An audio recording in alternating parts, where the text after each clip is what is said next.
শুরু করছি মহান আল্লাহর নামে, যিনি পরম করুণাময় ও অসীম দয়ালু। চলে এলো বন্ধুরা আরও একটি নতুন ভিডিও নিয়ে। তো আমি নদী পার হয়ে যাচ্ছিলাম, এটা হচ্ছে পদ্মা নদী। তো তোমরা অনেকে হয়তো জানো যে পদ্মা নদী বিশাল বড় হয়, কিন্তু এখনকার অবস্থা দেখো কত শুকিয়ে একদম হয়ে গেছে, কোনো নৌকা নাই। হ্যাঁ, তো এর সামনে দেখতে পাচ্ছ যে একটা পানি আছে। তো এই পানিটা আমাকে পার হইতে হবে। এটা কিন্তু কোনো নাই, পানি পার হইতেই হবে। তো পানি আছে, হাঁটুর একটু ওপর থেকে পানি আছে, আমি এটা পার হব। তো তোমাদের সাথে শেয়ার করব, সবাই সাথে থাকো। তাও আবার পার হইতে হবে আমাকে, এই যে একটা সাথে সাইকেলও আছে, এই সাইকেলটা নিয়ে কিন্তু পার হইতে হবে। তো একটা কঠিন একটা চ্যালেঞ্জ। তো সবাই সাথে থাকো আর দেখতে থাকো আমি কেমন পার হই।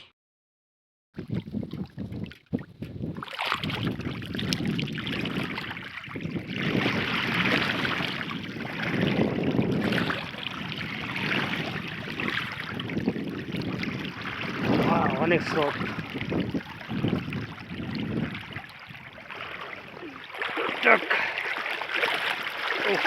অনেক পানি।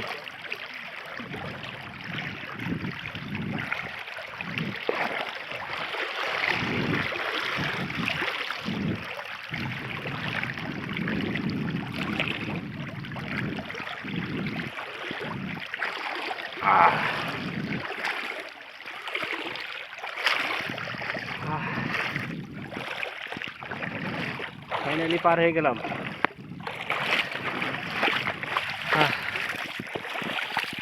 অনেক কষ্ট হয়েছে।